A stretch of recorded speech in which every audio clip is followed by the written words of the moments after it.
वालेकुम। अच्छा, होपफुली सब ठीक होंगे। अच्छा, ओवरऑल रिव्यू करते हैं मार्केट को। अभी भी फ़िलहाल रिस्क ऑफ सेंटिमेंट में है। क्यों? क्योंकि यहाँ पे अगर हम देख लें कि चाइना फिर भी जो रेयर अर्थ मैग्नेट्स वगैरह के जो लाइसेंस है वो लोगों को नहीं दे रहे। और अगर दे भी रहे हैं तो उस पे बहुत ज़्यादा रिक्वायरमेंट वो कर रहे हैं, जिसकी वजह से जो रेयर अर्थ है, ठीक है, आप ये समझ लें मादनियात, ठीक है, तो उसकी जो एक्सपोर्ट है वो चाइना से यूएस और बाकी कंट्रीज को नहीं हो रही, जिसकी वजह से ट्रम्प ने कहा है कि हम जो टैरिफ है वो लगाएंगे। तो ये चीज़ें जो है वो अभी थोड़ी बहुत सॉल्व नहीं हुई। यहाँ पे आप देख लें, यूरोप और यूएस ने भी कहा है कि आपस में पार्टनर होके चाइना को प्रेशराइज करते हैं कि इस चीज़ पे अपनी जो स्टांस है वो नरम रख लें, ठीक है।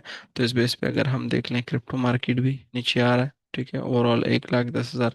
इसी तरह अगर हम स्टॉक मार्केट को देख लें तो स्टॉक मार्केट भी नीचे आ रहा है। नास्डक को देख ले, वो भी नीचे आ रहा है, ठीक है। और इसके अलावा US 500, UK 100 भी इवन नेगेटिव टेरिटरी में जा रहा है, ठीक है। तो चाइना A50 अगर हम देख लें तो चाइनीज इक्विटी मार्केट भी नीचे की तरफ आ रहा है। Overall classic risk of sentiment है।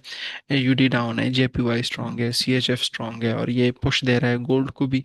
तो गोल्ड भी मजीद जो है वो ऊपर जा रहा है, क्योंकि ये जो टैरिफ वॉर है यूएस और चाइना का, वो थोड़ा बहुत बेहतर होने की बजाय थोड़ा बहुत और भी बिगड़ता जा रहा है। तो इसी वजह से फिलहाल रिस्क ऑफ सेंटिमेंट है, कोई अपॉर्चुनिटी है नहीं।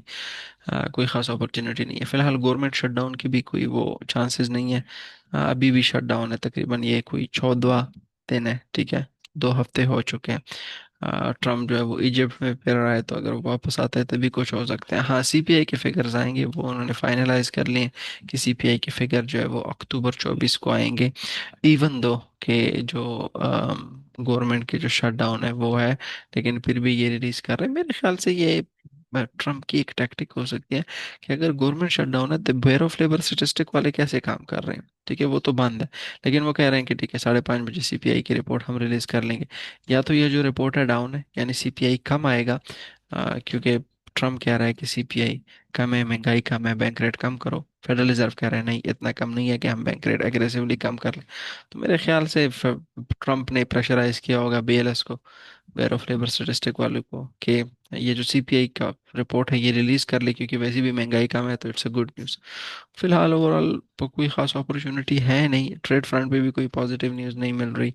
बाकी डाटा भी नहीं है। हाँ, कल हमारे पास मेरे ख्याल से ऑस्ट्रेलियन डाटा है, कल है या परसों है? नहीं, कल नहीं है, कल भी परसों हमारे पास ऑस्ट्रेलियन डाटा है, इसको हम कर सकते हैं। अगेन वही जो AUD NZD का ट्रेड लिया था सेल साइड पे, उसी में हम सेल साइड पे दोबारा एक ट्रेड ले सकते हैं। अगर ये डाटा बहुत ज़्यादा ख़राब आ गया, बहुत ज़्यादा बेस्ट आ गया, तो ऑस्ट्रेलियन ऑलरेडी ऊपर है, और कितना ऊपर जाएगा इसी वजह से बेस्ट पे ट्रेड नहीं करेंगे।